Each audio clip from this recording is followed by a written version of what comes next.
எந்த அளவுக்கு கைத்தட்டுமோ அந்த அளவுக்கு நம்மகிட்ட ஒரு புத்துணர்ச்சி வரும். உங்களுக்கு சரி எங்களுக்கு சரி.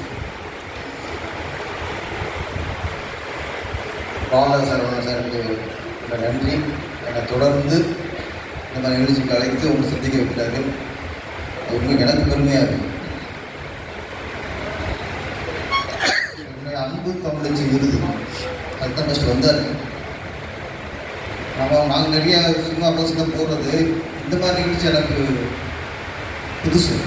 என் நண்பர் கண்ணன்லையும் வந்தார். ஃபஸ்ட்டு நான் செல்வம் தான் சினிமாத்தை கொஞ்சம் மறுத்தேன். அப்புறம் அன்பு தமிழச்சி விருது அந்த அந்த அன்பு தமிழச்சியில் ஒரு பவர் இருந்துச்சு. அதை கேட்கும்போது ஒரு சந்தோஷம் இருந்துச்சு. ஆனால் புதுசாக இருக்க விருது, தமிழக விருது, தேசிய விருது, எங்கள் சினிமாவில் நிறைய விருது கொடுப்பாங்க. அன்பு தமிழச்சிக்கும் போது அந்த அந்த பேரில் ஒரு ஈர்ப்பு. நான் அதுக்காகவே ஃபஸ்ட்டு ஒத்துக்கிட்டு நடந்துக்கிட்டேன். முதல் நிகழ்ச்சியில் பார்த்தா தமிழகம் முழுசும் எங்கெங்கேயோ சாதனை கொடுத்த பெண்கள்லாம் ஒன்று சேர்த்து அவங்களாம் வரவழைச்சு அவங்கள பாராட்டி அவங்களுக்கு விருது கொடுத்து அதில் கலந்துக்கிட்டே எனக்கு பெருமை ஆயிடுச்சு. இப்போ அவங்க நல்ல நிகழ்ச்சி ரெண்டாவது அதே மாதிரி கலந்துக்கிட்டேன். அப்போ ஒரு ஐடியா சொன்னார் என்கிட்ட, சார் இது மாதிரி அன்பு தமிழன் விருது அப்படின்னு கொடுக்கலாம். நான் ஒன்று தடுத்தேன்.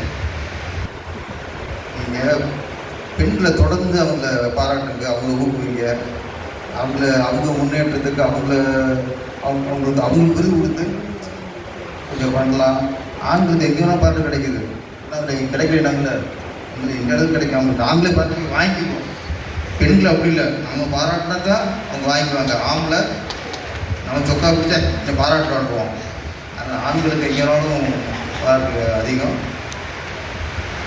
ஃபஸ்ட்டு வேண்டாங்க, அவங்க விடாப்பையா இல்லை சார்.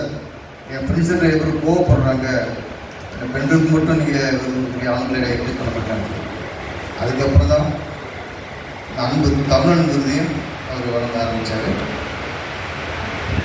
இந்த நிகழ்ச்சிக்கு இங்கே வெப்சி தலைவர் இயக்குனர் ஆர்கே சுலிம் சார் வந்தது மிகப்பெரிய பெருமை.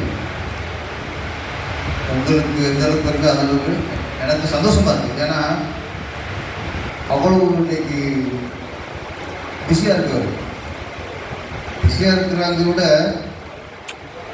ஏகப்பட்ட பிரச்சனை இருக்கிறவர். டெய்லி ஒரு பஞ்சாயத்து,